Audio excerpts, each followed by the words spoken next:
최근 전국 미분양 아파트가 6개월 연속 증가하면서 7만 2천 세대를 넘었습니다. 악성으로 불리는 준공후 미분양도 10개월 연속 쌓이고 있습니다. 그러나 시장에서는 통계상 잡히지 않는 미분양을 포함하면 더 심각할 것으로 우려하고 있고, 제도상 노출되지 않은 물량까지 터지면 주택시장에 큰 폭탄이 될 전망입니다. 국토부가 발표한 5월 주택 통계 자료 등에 따르면 전국 준공후 미분양이 1만 3,230세대로 작년 7월부터 10개월째 늘고 있습니다. 또 전체 미분양도 7만 2,129세대로 건설사들의 리스크가 확대되고 있습니다. 그러나 더 큰 문제는 숨겨진 미분양 물량입니다. 국토부가 최근 주택인허가와 준공 등 데이터베이스 시스템을 정비 중이지만 제대로 집계되지 못하고 있는 미분양 통계 개선 작업은 하지 않고 있다는 소식입니다. 시장에서는 강제 사항이 없는 미분양 신고로 인한 통계는 정확하지 않다는 의견이나 정부는 미분양 신고 의무화에 사회적 공감대가 필요하다는 입장입니다. 시장에서는 전국 미분양이 이미 8만을 넘어 10만 세대도 초과한다고 추정하고 있습니다. 현재 미분양 주택 신고는 건설사들이 지자체에 자발적으로 신고하고 있습니다. 일부 현장은 미분양을 사실대로 신고하면 낙인이 찍힌다며 신고를 하지 않는 경우도 있습니다. 부동산 시장 관계자는 지방에서는 제대로 미분양을 신고하는 곳이 손에 꼽힐 정도라며 정부 통계의 오차가 커질수록 불신이 커질 수밖에 없다고 밝혔습니다. 국토부 관계자는 미분양 신고 의무화는 법 개정 사안으로 쉽지 않을 것이라며 건설사들에게 의무를 강제하면 반발이 더 심하고 사회적 공감대가 필요하다고 전했습니다. 부동산 시장 침체가 심화되면서 예전에는 볼 수 없던 현상들이 나오고 있습니다. 비교적 안정적인 것으로 평가되는 공공택지에서 건설사들이 자발적으로 사업을 접고 있고, 수도권에선 공사비가 폭등하면서 정비사업 추진이 무더기로 취소되고 있습니다. 서울 등 특정 현장을 제외하면 심각한 침체가 시장 전반으로 확산되고 있습니다. 최근 인천 영종국제도시 아파트 사업 현장에서 지자체에 주택사업계획 승인을 취소해달라고 요청했습니다. 해당 사업지는 작년 11월 1,000세대 규모의 아파트 건설 사업계획을 승인받았습니다.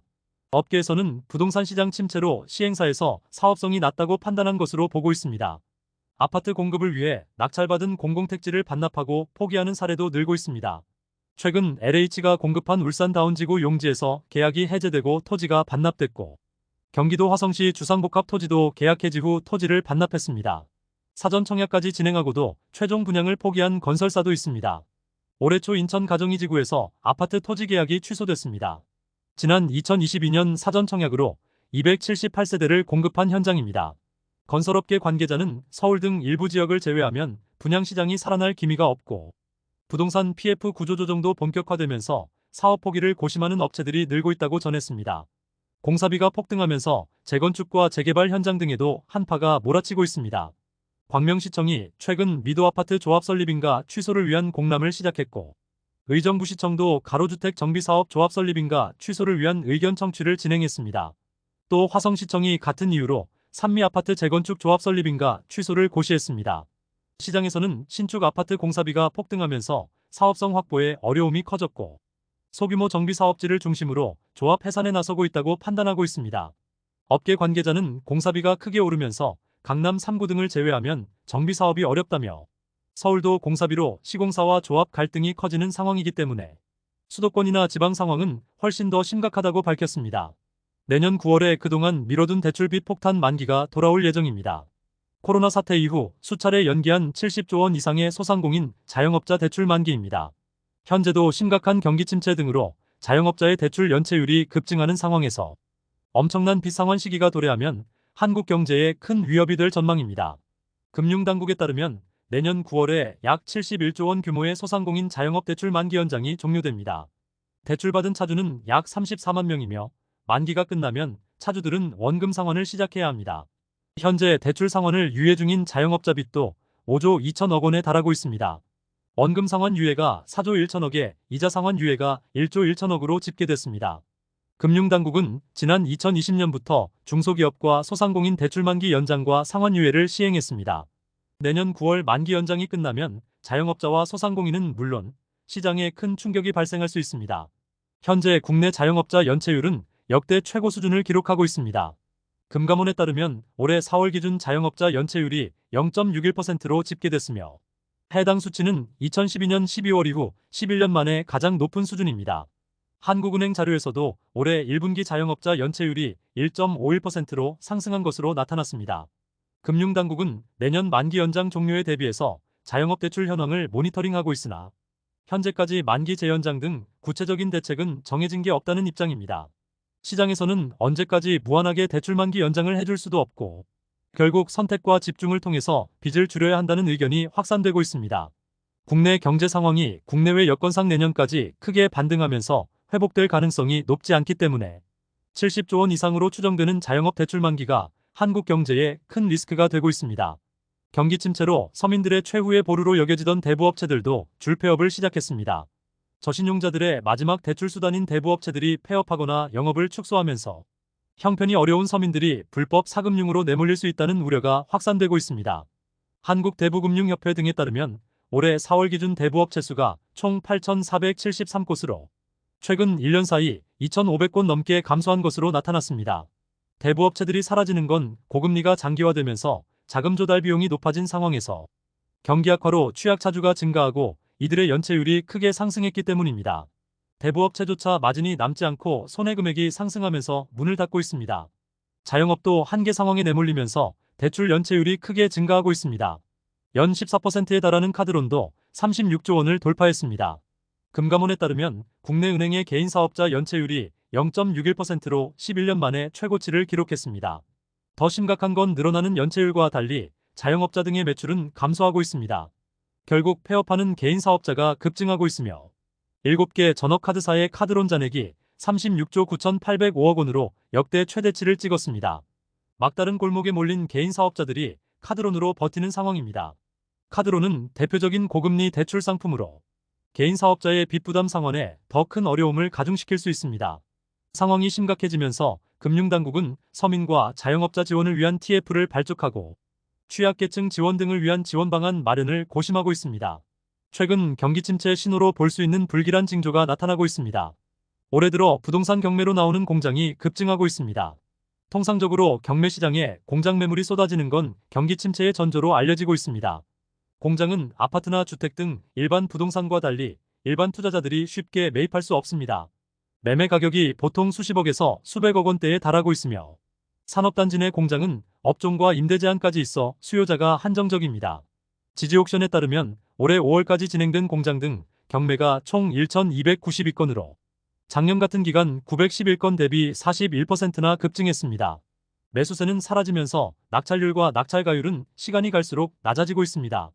최근 전북 익산에 위치한 필름 제조 공장이 감정가의 반값 수준에 낙찰됐고 단 한 명도 입찰하지 않으면서 유찰되는 사례도 쉽게 찾을 수 있습니다.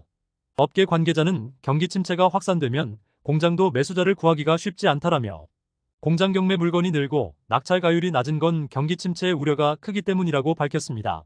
전 세계 경제 상황에 가장 큰 영향을 미치는 미 연준의 금리 인하 기대감은 갈수록 줄고 있습니다.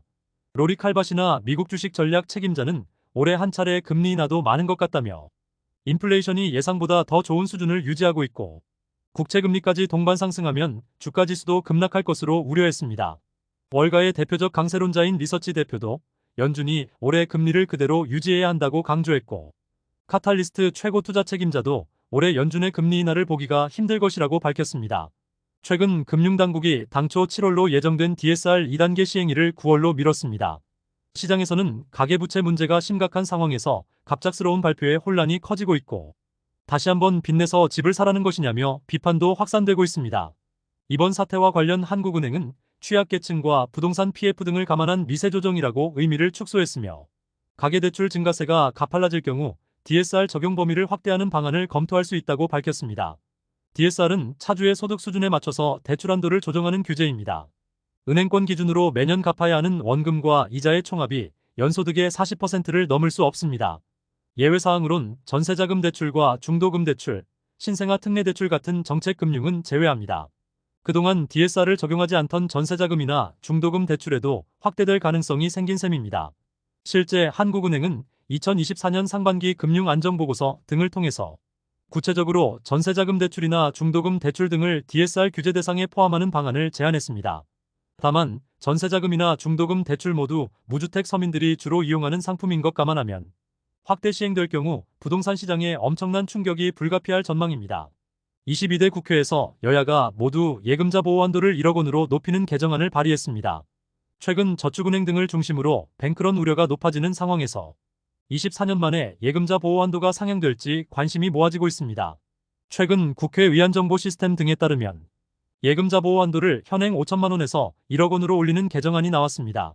예금보험제도는 은행 등 금융기관이 영업정지나 파산 등으로 예금을 돌려주지 못할 경우 현재 최대 5천만 원까지는 보호받을 수 있는 제도입니다. 현행 5천만 원 한도는 지난 2001년 제정된 이후 24년째 동결됐고 그동안 2.7배 상승한 국내 GDP 대비 너무 낮다는 지적이 많아지고 있습니다. 현재 미국 3억 4천만 원과 영국 1억 5천만 원, 일본은 9천만 원까지 예금자 보호법으로 보호 한도를 정하고 있습니다. 최근 국내 경제 상황은 가계도 기업도 모두 빚더미에 오르고 있습니다. 특히 기업대출 연체율이 12년 만에 최고치를 기록하는 등 심각해지고 있습니다. 한국은행 자료 등에 따르면 지난해 국내 가계와 기업 등 부채가 총 6,033조 원으로 국내 총생산 GDP의 2.5배에 달하고 있습니다. 구체적인 대출의 내용도 악화되고 있습니다. 가계대출 연체율이 2016년 이후 8년 만에 최고치로 치솟고 있고 기업이 못 갚은 대출 비율도 2012년 이후 가장 높은 수준으로 집계되고 있습니다. 또 민간의 소비 위축 직격탄을 맞은 자영업자 연체율도 2년 만에 3배가 오르고 있습니다. 이 정도면 국내 경제 상황은 총체적 난국으로 볼 수 있습니다. 한국은행은 2021년 3분기 이후 진행된 가파른 금리 상승 시기에서 개인 사업자 대출 연체율 상승세가 굉장히 빠르다고 우려했습니다. 또 기업의 구조조정과 자영업자 채무 재조정도 추진해야 한다고 밝혔습니다.